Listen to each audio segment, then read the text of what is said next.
We Americans certainly do love this country. But what about it do we love? It can't simply be our geography that compels us to saturate its landscape with our revered colored rag on a stick.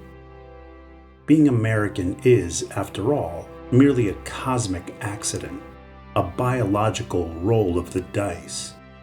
We just as easily could have been born in North Korea or the Congo, or not at all.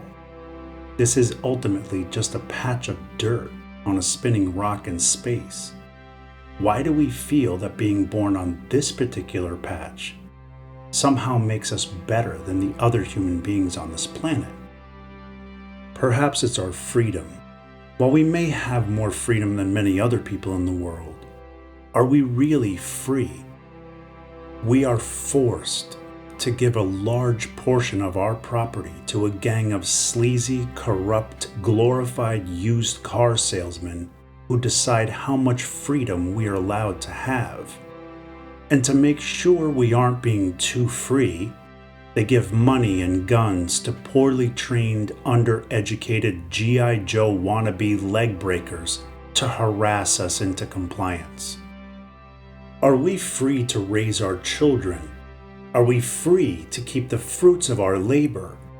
Are we free to peacefully live our lives unmolested, do what we want, own what we want, consume what we want? Are we free to peacefully choose whatever path we wish during our short journey on this earth?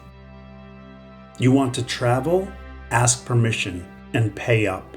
Start a business? Ask permission and pay up.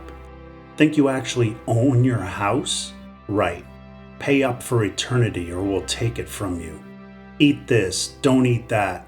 You can smoke this, don't you dare smoke that. Look at this, but not this. This drug is good. This one is bad. You can own this, but not this. Make decisions about your own body? Of course you can. Just kidding.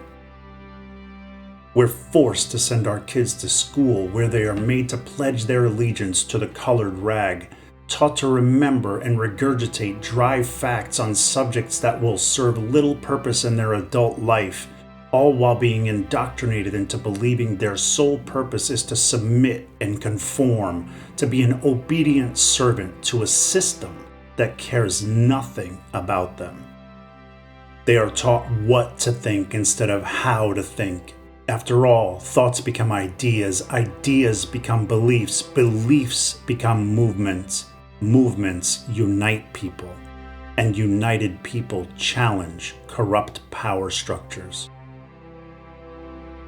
We're forced to register for the military to go kill people, usually brown people, who have done nothing more sinister than dare to be born on a patch of dirt that our beloved government and its big corporate donors can extract profits from. And we have more people by population locked in cages than any other nation on earth, here in the land of the free. What about our democracy? Put on these red chains, we'll give you this, but not that. Put on these blue chains, we'll give you that, but not this. Now fight amongst yourselves over what color chains are better. Oh, you don't like the chains. You want actual freedom. Outcast. Rebel. You hate America. Put him on a list. Smear his name. Lock him up. Silence him. Ask anyone if they believe that all people have the right to peacefully live their lives in any way they choose. With no hesitation, and almost without exception, they will say, of course. Everyone knows this to be true. Then come the exceptions, the conflating of what they know with what they believe, which is incredibly dangerous when it comes to our liberties. People know instinctively, reflexively, that all human beings should be free. But they believe that fill in the blank drugs, guns, abortion, prostitution are bad. and that these subjective personal beliefs should be imposed upon everyone. They wish to weaponize the government to create criminals of peaceful people who have done nothing wrong, and our government is more than happy to oblige. But there's a problem. Administrations change. Red tides turn blue, blue tides turn red. And you have given the monster that is our government a double-edged sword with the power to impose any set of subjective beliefs upon you, including beliefs you may find repugnant. And so the cyclical erosion of all of our inherent liberties continues, allowing people to do and say and own things that you may disagree with is the only way to ensure that you are allowed to do and say and own things that they may disagree with. Perhaps it's our inherent goodness that we're all so proud of, but we seem to have collective amnesia about how we acquired this land from sea to shining sea. We decimated an entire race of people to near extinction, and we funded our early booming economy on the backs of slaves and continued to kill, subjugate, oppress, and deny the rights of their descendants for more than a century.